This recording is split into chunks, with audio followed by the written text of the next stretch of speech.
Hello and welcome to Taskmaster Talks with Kevin Sullivan. I am your host, JP John Poz. With me, of course, the star of the show, the former WCW and ECW World Tag Team Champion and one of the greatest minds and bookers ever in the history of the business, the Games Master, the Taskmaster, the Devil himself, Mr. Kevin Sullivan. Kevin, how you doing today, sir? Great, JP. I am doing good, but I don't know. What do you think about kind of right now with what's going on with AEW? Because they just released like basically a list. I don't know if you saw this. Banned moves, like stuff that's banned. They don't want you in the crowd. They don't want blood in the crowd. Like a bunch of lists. It seems like to me like that might be coming from somebody at the executive level, like as far as Turner is concerned. I would think so. All of a sudden, that comes out. You know what I mean? Hmm. I would think that came from maybe. I mean, we're just guessing. I would think maybe with how many rules do they have? A bunch. Oh yeah, there's a bunch. Yeah, at So least 20. Yeah. yeah, so that maybe came from upstairs. Because if you think about it, they've been around for 4 years, and Khan never mentioned any of this before, and all of a sudden now they're coming up on the end of their deal, where Turner could technically, get a little bit more power here on the negotiating table. Hey, if you do these things, we'll resign you, kind of thing. Yeah, yeah. You know, you don't know what kind of heat they're getting from all the blood or anything. You know what I mean? Especially Yep. going to the crowd. And a lot of the moves have to get pre-approved now too, like on the apron. Like a lot of the crazy moves that they do, they have to be approved now. How does that work? What constitutes a move getting predetermined whether it's in or out?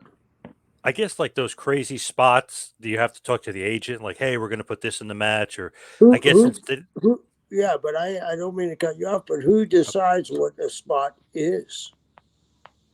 oh yeah, I don't know. It just says spots to the ring apron, like on the outside of the ring there. That hard part of the apron. So that can't be done. If it gets pre-approved, I guess by the agent and by Tony Khan. To me, it just sounds like they're trying to cut down on it because that's almost in every match. It just seems like they're trying to cut down on it. To me, it sounds like they've gotten uh, called on the carpet that too many guys are getting hurt. That could be it too, for sure. And when you look at it, I remember like WCW standards and practices came in. They started. You guys had to, right? You guys had to start bringing stuff in. Really, yeah, it was really ridiculous. How does that happen? Did, like one of the executives comes in, he's like talks to you guys, or like is that a Bischoff level? Is that your level? Like what happens? Oh, it's way over mine or Eric's head. It's they send the guy down from the North Tower, standards of practice, as he sits in the production, and he goes over a fine tooth comb and tells you what you can't do and what you can't do. I remember when they said, foreign object. You can't use the word foreign object. Look down. Right. It has to be an international object. Crazy. I, Yeah. I remember, I forget who was wrestling. Was it Benoit and Regal? Somebody had a match on Nitro and there was blood. So you guys took the hard camera shot and zoomed out and didn't take the other cameras, just was shooting the hard camera until the finish. And then the guys were out of there and then you went back to business. It was like, wow, TNT was like, no blood. And there was blood by accident. So you guys couldn't film it. Right. Right. I mean, seems to me I'm just pulling this out of the air. They got this from mandate. They didn't come up with them themselves, I don't think. That's what it sounds like to me. And it's funny, Eric Bischoff tweeted out, this sounds like something that came from Turner executives because I've seen stuff like this before, and this is exactly what it looks like. Yeah, well, Eric would know better than anybody. So, yeah, if Eric said that, I take it to the bank. Yeah, and I saw somebody from the WWF side, a former talent or writer, if you will, for WWF, said the same thing. So it's interesting, like everyone's kind of on the same page thinking that, but the AEW hasn't come out and said like those are the reasons or that this is going to happen. But it does sound like an executive type thing, like, oh, they're like, oh my god, you're bleeding in the crowd or using weapons in the crowd. Like, I don't want even you taking drinks from fans in the crowd or using objects from fans in the crowd. Seems like an executive type maneuver here. Little things can piss people off that you wouldn't think, right? Remember, didn't somebody grab a drink from a kid, MJF. whether it was set up or not?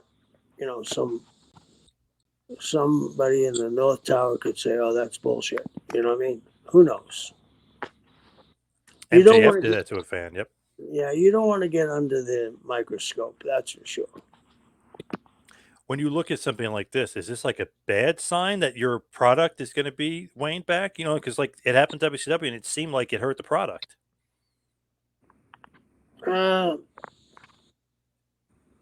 Maybe in the long term, it's good that you don't. You know, if you don't have a line that you can't cross, so where's the line? You know what I mean? And then when you do that, you get yourself in trouble. So it might be the best thing for them right now. Something I would assume, something transpired to cause them to write down these set of rules. It isn't like somebody went to the mountain and got a stone tablet and had the rules written on them. Somebody particularly wrote these out because of some situation that happened. So maybe it's a good thing so you don't, something doesn't explode in your face. And, you know, it does show that somebody's watching too. And the product that's, if it is Turner, it shows that someone in control of programming is watching the program. So that's very good. So they must be very happy with the numbers they're doing, very happy with the programming they're giving them, and they don't want anything to go awry. Did you like standards and practices and have to deal with them No, at all? no, not at all, not at all. Because the guy wanted to run the show. You know what I mean? That's what happened. What was your interaction with them like? Oh, they'd come up. You can't do this, you can't do that. It was bad for me, but it was much worse when Kevin was involved. It just seems like, and I know we've talked about this like a million times on the show. It's like they don't really know wrestling and they don't know how to police it or should be policing it, but they act like they do and they think they do. It's much more of a corporate like TV level that they're speaking about. Right, right. You're absolutely right. When you Unless look you, when you go look ahead. at it, when you look at it though, it's just I don't know. It's like to me, it's a negative, like that they come and do that. Yeah, absolutely. Did Nash complain about standards and practices a lot? Who could he complain to? Well, I mean to you, like to the boys, like Yeah, oh, of this course. bullshit. We all did. Yeah, I mean, it was all bullshit, but who can you complain to? It's their network, right? Right, right. Do you think that the WWF Attitude Era was helped by standards and practices in a certain sense? What do you mean? How do they help? Like they're taking away from you guys. You guys can't do that. So then WWF's like, well, we're going to do this. So more people watched them. You know what I mean? They actually were hurting their own TV and actually helping WWF. Or do you think that? Yeah, absolutely. Absolutely. I mean, You some of the know? stuff they're doing. You know what I mean? Like the middle fingers, the beer, the Yeah, blood, everything. the boobs, and everything Yeah, else. yeah, everything. You know, They we don't. were really watered down product. They don't see that. I guess right. They don't care. They don't like wrestling. Still, you think? JP, do Hmm. they just give them 20 rules? Yes. You know, That's my parents wanted me in at a certain time at night. They didn't give me 20 different rules that I had to break. You know what I mean? yep. So, It's just I don't know. It's one of those things where it's like it's just fascinating. It's like history is repeating itself a little bit here. like standards and practices coming in, changing things, rules. Like we'll see, and maybe WWF can get a not that they're in any sort of competition with AEW, but maybe WWE can be a little bit more adult. You know what I mean? Be the more adult programming. I don't think they're going to change. Why would they change? I don't know. It just seems like maybe they can get maybe a little, maybe some more fans without being so kiddie and stuff. Like maybe some more adult. Not attitude era esque, but just more pushing the envelope a little. Well, don't you think that this bloodline is so engaging, and enraging that they're hitting adults with this? Oh yeah, yep. So what can they do now? They just merged. Well, how much were they declared they were worth? 3 billion. $9.3 billion. Obviously, they got that money because the company that bought it saw long-term growth and long-term that they're going to become much more of a global entity, and they'll be running Saudi Arabia, they'll be running India, they'll be running Puerto Rico, they'll be running Mexico City, they'll be running Sao Paulo, just like the UFC does now. You know how UFC goes everywhere? Well, we say the WWE goes everywhere, but that's not true. But now they will. You know what I mean? They don't have a they don't run that much in the Far East or the Near East. Once they open up that, wow. So I think they're saying, let's not rock the boat. To me, the Bloodline storyline is the best. Maybe not ever, but it's up there. It's awesome. Yeah, I love it. Okay, what would be better? I don't. To me, I'm just the NWO, Steve Austin, Vince McMahon feud. Like those are mine. You just and Hogan and Savage. To me, you can get close, but you can't top it. But that's just me. Well, that was a fuse. This was they did 45 minutes of the Garden, right? Mm-hmm. With a think about this. What it was, the tribal chiefs court date. Think about that. Yeah, Huge numbers it at was the awesome. Garden. Yeah, yep, awesome. I don't know if anything can come close to that. I mean, you have individual feuds, yeah, Randy and Hogan, uh, National Hall, the NWO. But here's the difference. I love Kevin and I love Scott and I love Six, and I understand. But they were smart enough not to just give anybody a T-shirt. Right. And the guy they gave a T-shirt became a huge babyface. So they elevated him. Yep. Everybody they touched, they elevate. Yep. So that's my thought on that anyway. But anyway, this is going to be interesting to see. Whew, that was a great segment. And if you look just, relatively speaking, the ratings, Roman Reigns, every quarter hour he's in, it's nuts. It's like touching almost 3 million sometimes, Yeah, which you think like, oh, that's not great. But in relatively speaking, today's day and age, it's amazing. John Cena ain't touching that. It's really amazing. Didn't Dave Meltzer say that he wasn't over? I forget the logic. It was like he's not a mainstream star. He kind of twisted it, but it didn't make sense, so he kind of changed it and twisted it. But it's not true. He is. He's a huge star.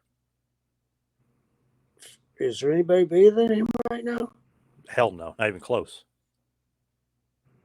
So how is he not a huge star? I don't understand that one. And it's funny, like Cena, who obviously is more mainstream because he does movies and stuff, and he's a big star. He's been around for 20 years. They were like, "Oh, his segment, his quarter hour, did great." Well, they forgot to mention that Roman Reigns was in that segment with him. It was great. And then when Cena was in a quarter hour rating without Reigns, it was like way down. They were like shocked. I'm like, "Hello, it's Reigns. It's not. I mean, it's great to have Cena back for the pop, whatever. But it's Reigns. He's the Yeah, draw, yeah, not Cena. It's Reigns. Great actor too, Reigns. That crying was great. yeah.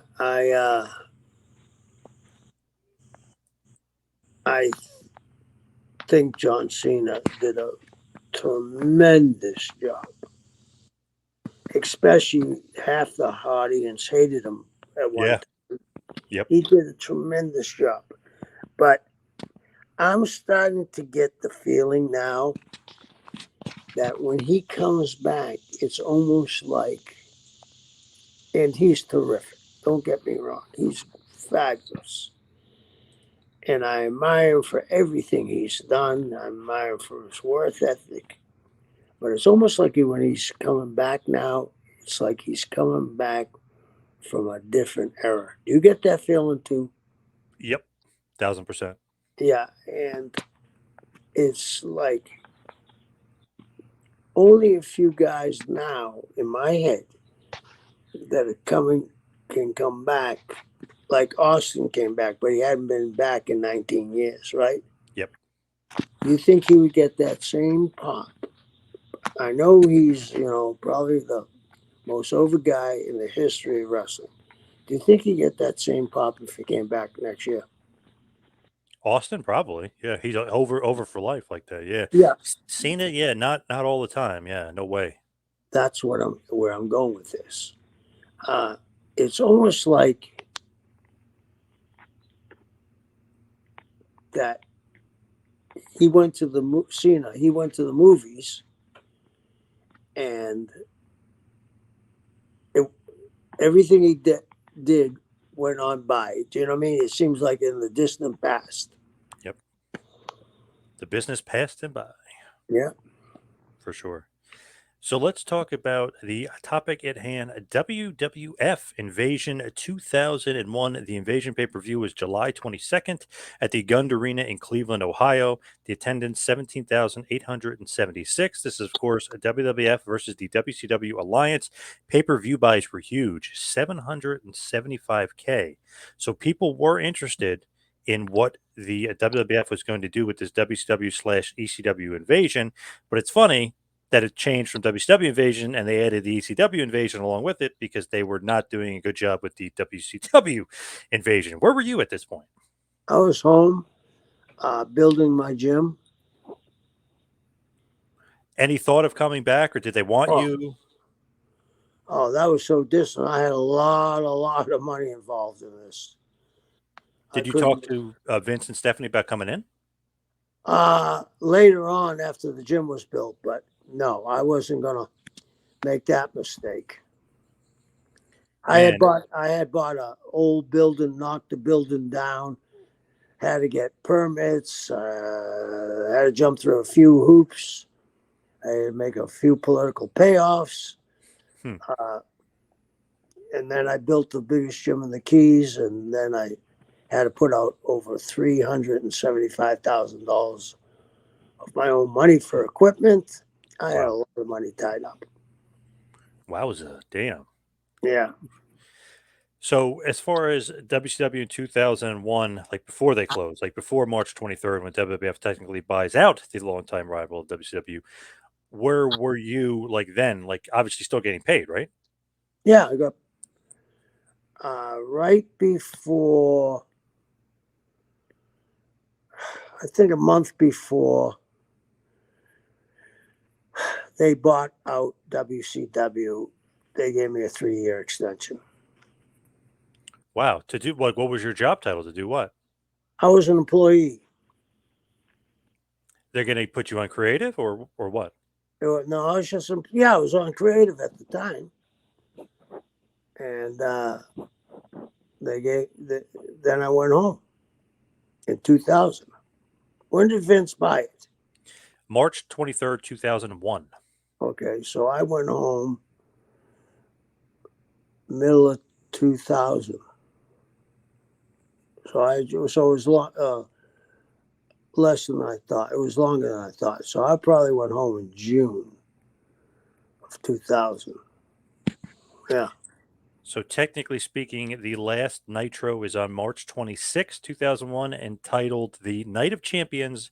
Obviously, the final Nitro. Then they have the simulcast with Raw, where Vince reveals that he owns WCW. He bought his competition. Then Shane McMahon comes out and says he owns WCW, and obviously that happened with the final Nitro there down there in Panama City Beach, Florida. Did you watch that? Did you? No, no. What did you think about it? I didn't even know what was going on. Really, you paid no attention to it at all? John, I had over $1 million out. Wow, so no, you didn't care, obviously, yeah. More pressing issues were involved. Yeah. Did JJ or anybody call you and say, Kevin, what the fuck is going on? Vince just bought WCW. JJ called me later on, but, he was home too by that time. Crazy. Bischoff almost buys it. He's got $65 million on the table to buy it with Fusion Media Ventures. And then boom, Vince buys it for like, I think 4.5 million or something insanely cheap because TNT didn't want it on the network again. There you go. I mean, they hate wrestling. There you go. I mean, they didn't want it on the network. Right. Horrible deal there for Jamie Kellner. I know there's more to it, but absolutely terrible deal. You don't think there was some shenanigans there? Oh, 1,000%. Brad Siegel, the guy that was it Stu Snyder, his college roommate? Yeah. Come on. For sure. And obviously they want it off the network. Yeah, these guys should be doing time. Not only they should be doing time, their great grandkids should be doing time. Imagine that though, like if you're like an executive like above them, and you're like, wait, you sold for 4.5 million, but they offered you 65 million? Like I heard it was a lot less than that, JP. Really? Holy shit. Yeah. Okay. I heard 3.5. Jesus Christ. Wow, that's insane. The library was 27 years of tapes. I know Hogan, who obviously had a ton of money, he said, shit, if I knew it was for that little, I would have bought it. You know what I mean? Makes perfect sense. He could have just bought it. You know what I mean? It's crazy they sold the WWF. Well, they all knew it was for sale. They could have bought it if they wanted to. Right. But I guess thinking, hey, Bischoff's buying it for 65 million, I'm not going to buy it for that much. You know, like that kind of thing. They knew, I believe, that Siegel made a deal and he knew what was going to happen. It didn't matter if he came in with 100 million. I talked to Brad Siegel, God, it's like 3 years ago now. He said he would not allow me to record, so I did not record it. But I talked to him for about 15 minutes. Man, it just seemed like he did not like wrestling, did not want to really talk about wrestling. And I know Guy Evans, who wrote the Nitro book, a very good book about the history of WCW and the history of Nitro. He talked to Siegel. He said he wouldn't let him record him either. So, I mean, obviously, we both agreed. Maybe I should have just illegally recorded him, but I didn't want to do that. But he just seemed like even, God, what is this, 20 years later, just seemed like he did not like WCW in the wrestling business at all. Yeah, I'm sure he didn't. They're all drawing everything. He was the head of, programming. Mm-hmm. Eric was kicking his ass every week. And remember, they were trying football out on TNT. It was doing better than football, so that had to piss him off. Yeah. His niece is dating Scott Hall. That couldn't have been a happy experience. No, it couldn't have been. But he used to hang with Raven. Get out of here. Oh, yeah, when Raven was crazy and wild. Yeah. No way. What's that story? What do you mean, what's that story? Like Brad Siegel would actually go out and hang out with Raven? All the time. Whoa. That just seems insane to me. Thinking like this executive who works under Turner, Ted, directly, is hanging out with Raven? Raven comes from a posh family. You know that, right? Oh, yes. And he's a member of the tribe, right? Mm-hmm. And he's very intelligent. And I'm sure they have friends that have crossed paths.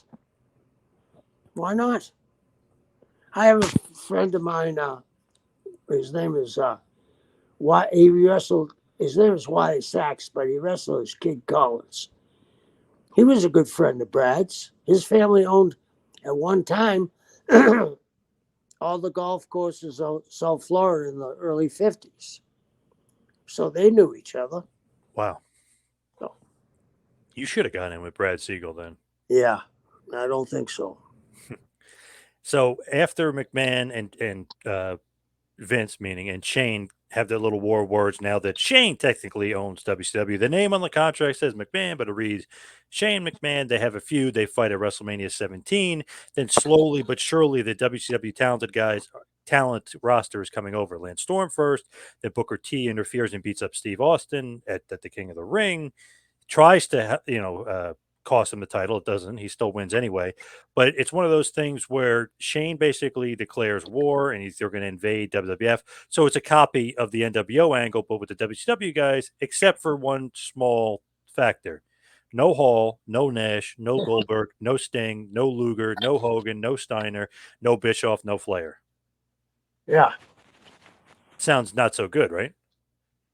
Sounds like New Coke. It's right? almost yes, it's almost like you paid for WCW, you think you're getting WCW, and you got WCW light. Yeah, exactly.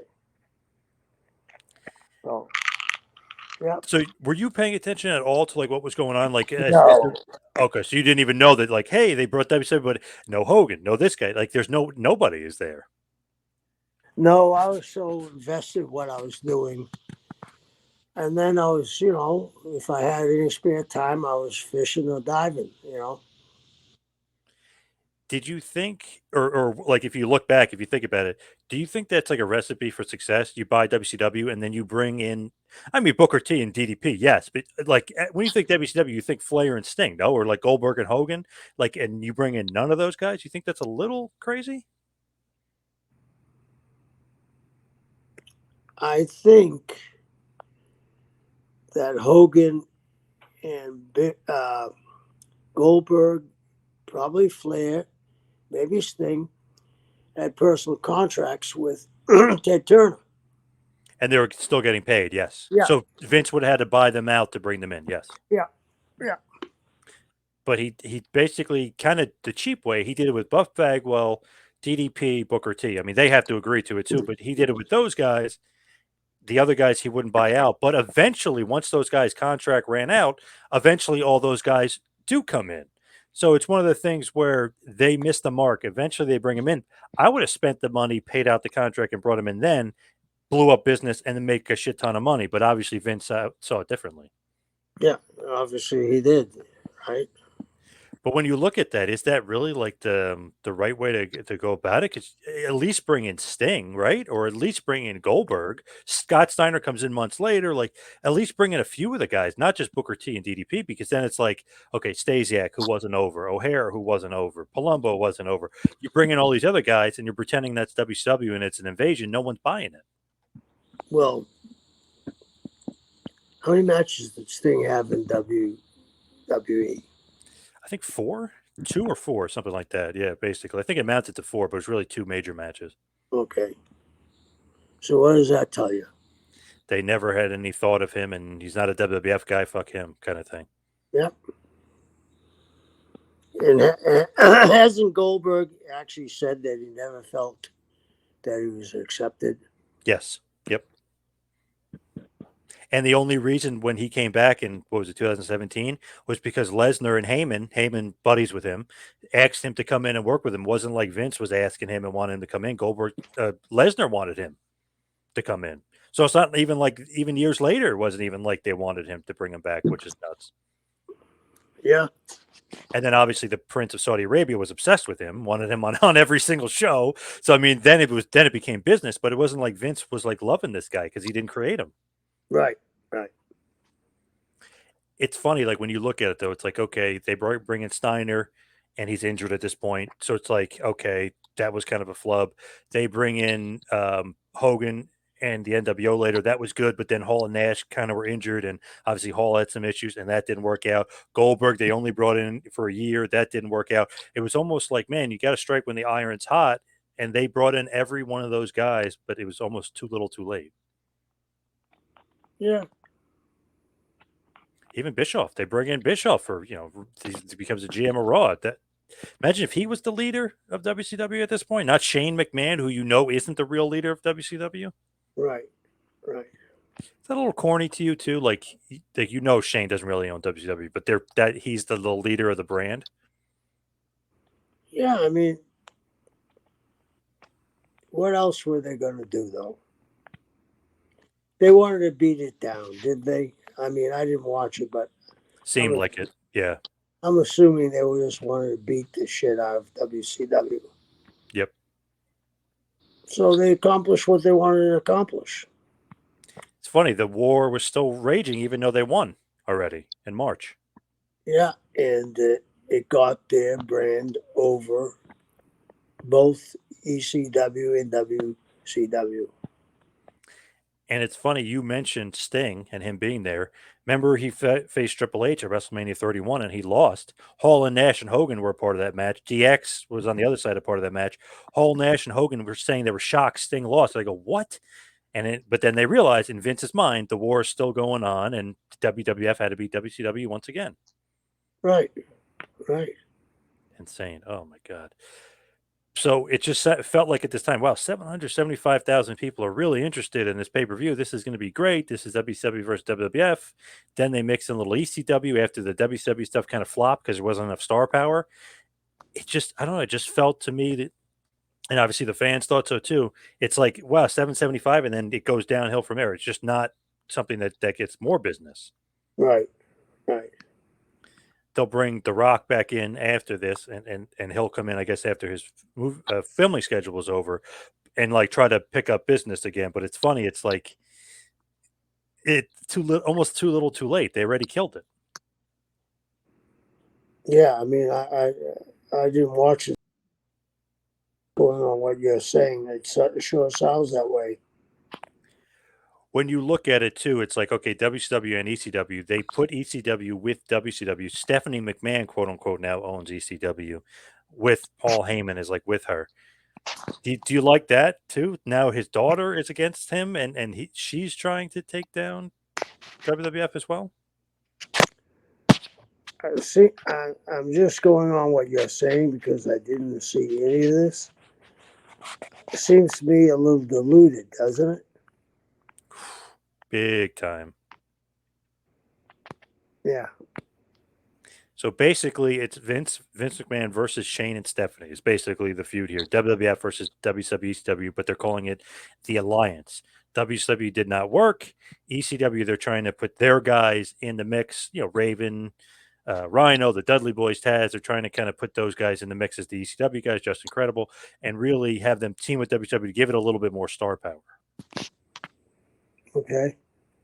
So the main event, I'll just mention this first, is Team Alliance. So it's Booker T, the Dudley Boys, DDP, and Rhino with Shane McMahon, Stephanie, and Heyman versus Team WWF, Jericho, Kane, Kurt Angle, The Undertaker, Stone Cold Steve Austin with Vince McMahon. So just looking at it, Team WWF has a shit ton of star power. WCW, it's a decent amount, but not so much. Like the Dudley Boys, Rhino, DDP wasn't, like the huge star in WWF, and Booker T isn't a big star yet. So it just seems like WWF has all the star power, and WCW didn't bring over all their star power. Well, what did they do with DDP? Was he a babyface or was he a heel or what? So very, very strange. They brought him in as a stalker. Somebody was stalking Undertaker's wife. So he's a heel, Undertaker's the babyface, and he reveals himself and it's DDP. And as the story goes, I guess Undertaker didn't really care for DDP as much. So the feud never really got off the ground. They never really had a one-on-one match. Like Undertaker's wife, Sarah, at the time, kind of beat up DDP in the feud. Then Undertaker and Kane are beating up Canyon and DDP. So he's a heel, but he's not really treated like a top heel. Okay. So how long of a run did DDP have there? About a year, I'd say. But basically, he was like European title. Basically, was like the ceiling. So mid card guy almost. Okay. So they were obviously loading this for WWF, right? To make them. Yep. Yeah. Okay. And you're gonna love the ending because it proves even further that WCW had absolutely nobody, because Steve Austin, and well, I guess we can get into it now. So Stone Cold Steve Austin during the match, he ends up turning heel and he goes and joins the WCW ECW team. So he's the leader of WCW at the end of this. So it's just like, wait, what the guy who got fired via FedEx from WCW is the leader of WCW. Like terrible. Yeah, a little strange, my man. And what they were doing, I guess you didn't know this either at this time, but Austin was a kind of a heelish character anyway at this point. He was basically a chicken shit heel. Like nobody was buying it. Like nobody liked it. What? Yeah. Who would Yep. have made it? I heard, I saw stuff like that, but I didn't know how long it was. How could you make Steve Austin a chicken shit? My God, whose idea was that? So it's obviously Vince and creative, but they said that Steve was on board with it. So they always try to push it off to Austin that he was trying to play the heel. But I don't know. If I mean a guy like that who knows his character and is basically Right, playing the exact opposite, very right, very strange. right. But basically, I don't know. It's WCW versus WWE ECW versus WWF. We'll get into the matches. We'll go through them pretty quickly here because I know obviously you didn't Yeah, see them, but we'll just give you your thoughts on them. Sunday Night Heat, Chavo Guerrero of the Alliance beats Scotty 2 Hotty, 6 minutes and 45 seconds. Then the first match of the Invasion pay per view, Edge and Christian of the WWF defeat Lance Storm and Mike Awesome of the Alliance in 10 minutes. So, I don't know. Like Storm and Awesome are good and whatever, but obviously Edge and Christian are getting the win. Team WWF is going over. right. I mean, what would you do if it was your company? Wouldn't you do the same thing? Yes, but it's interesting because years ago, obviously, what you and you they kind of stole the blueprint from you in the NWO. Doesn't the heel have to kind of get their dominance so you think that there's a thought that the babyface was in peril? You know what I mean? Like Yeah, WWE's down and out. They need a savior. They need Sting to save them or Goldberg to save them. Like don't you like you always say, don't you want to build up the balloon and like right, keep the heat? This right, this felt like oh my god, like these guys have no chance. right. And in actuality, I think the people got that too because they didn't have, the main plays that you talked about, right? Yep. Yep. Thing. So, And I know a guy that loves you, Gabe Sapolsky, used to book for Ring of Honor, works for WWE now. Obviously, he's the head talent scout. He had a feud where they ROH back in the day, 15, 16, 17 years ago, feuded with a company called CZW. yeah, And they did kind of, it's an NWO thing. They did like an invasion angle. Guess what they did? CZW shockingly won like all the matches. And then all and like more and more fans started coming to the show because they're like, shit, ROH isn't going to just kill this company and just, destroy them. I know it's a much smaller scale, but there was so much interest in it because people wanted to see CZW get their ass kicked because they kept winning. right. That's cool. And obviously, yeah, he's a fan of the Booker man. He's definitely a fan of you for sure. I'm a fan of his too. And obviously his mentor is your protege, Paul Heyman. Yeah, yeah, yeah. So the third match, aka second match of the pay-per-view, you're going to love this. Earl Hebner of the WWF defeated Nick Patrick of the Alliance in 3 minutes, and Mick Foley was the special guest referee. I love it. I love it. Isn't that funny? Even the referees are wrestling, and WWF is winning. Yeah, it's crazy. They're going to try to even it up a little bit there, so they are going to try to change it up. So the APA, Bradshaw and Farouk defeat the team of Chuck Palumbo and Sean O'Hare in 6 minutes and 45 seconds. So WWF wins again. Then we have a singles match. Billy Kidman of the Alliance defeats X-Pac in 7 minutes. So Alliance is going to start picking up some steam here, get some victories. So they're going to try at least to make it even, to make it seem like that there's a fair shake here. Yeah. Then Raven of the Alliance defeats William Regal of the WWF in 6 minutes and 30 seconds. Then Chris Kanyon, Hugh Morris, and Sean Stasiak of the Alliance defeated Billy Gunn, Albert, and the Big Show of the WWF in 4 minutes, 20 seconds. Then Tajiri of Team WWF defeats Taz of Team Alliance in 5 minutes, 30 seconds. And then in a very good match, Rob Van Dam of the Alliance defeats Jeff Hardy of the WWF for the Hardcore Championship It was a hardcore match. The match went 12 minutes and 40 seconds. So RVD could be a little bit of star power there for Team Alliance there with as far as the ECW side of things are concerned. Okay. Are you liking the fair shake, or is it almost it's almost like too predictable a booking, the tit for Yeah, tat, or do you want that? it's nah. I think it's too predictable, tit for tat. You know, I don't know. I agree with you what you said. When you don't have the other guys, it's really watered down.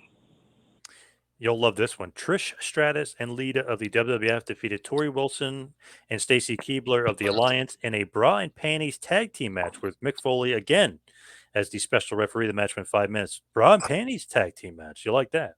How did Vic get that job? Huh? You know he's loving that. Yes, Yeah. he loves his women. You know that. Yeah. Yeah. He was always a big fan. I don't know if you remember Christy Canyon, the old porn star. He was always a huge fan of Christy Canyon for some reason. Mick. Oh man.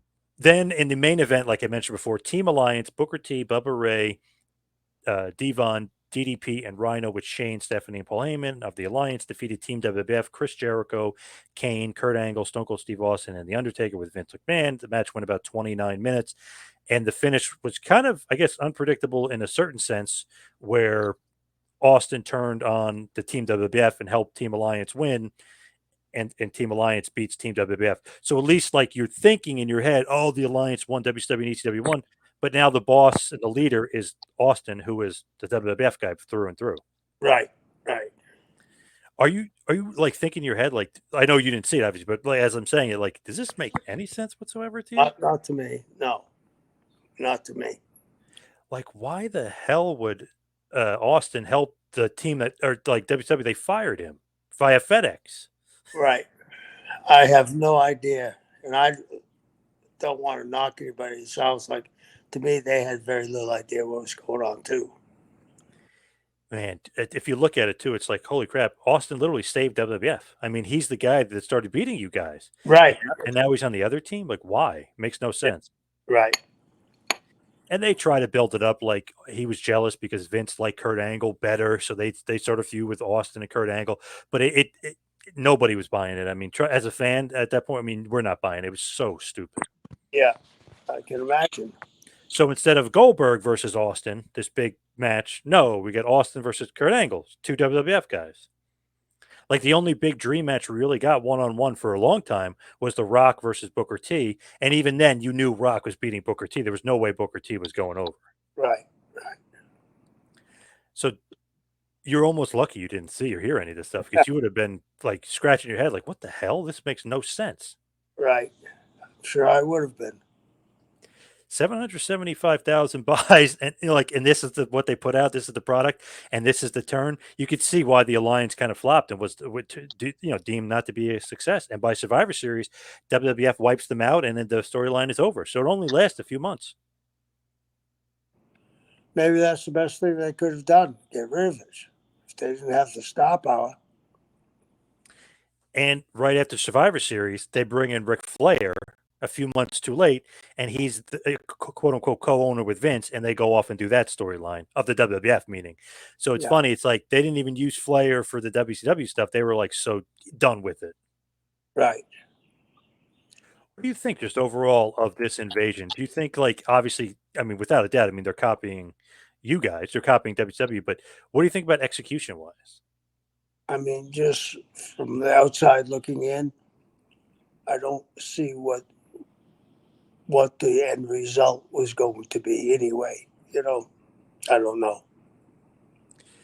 Do you think that it was just too obvious, too predictable, like that WWF is just going to kill them, and like this is Yeah, it's what you said. You could tell Booker T is not going to beat Rock. I mean, Austin ends up being the savior of WCW. Come on, it's just ridiculous. And when you look at it, nobody in their right mind thought like, oh, Vince, like you guys did, like where you had Hall and Nash dominate for a while, Hogan win. Like NWO was just so dominant, you didn't know if WCW was going to win. Here, you're like, okay, when is WWF just going to destroy everybody and WCW is dead?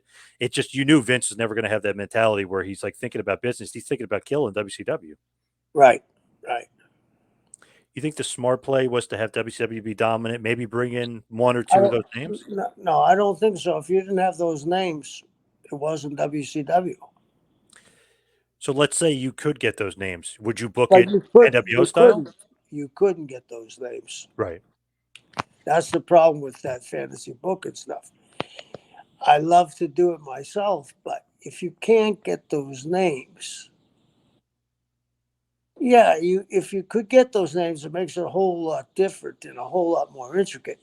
But when in the back of your head, when you know those guys weren't going to come off their money, right? Right. Yep. That, Definitely not. yeah. So I don't know what you could have done unless you got the whole kit and caboodle.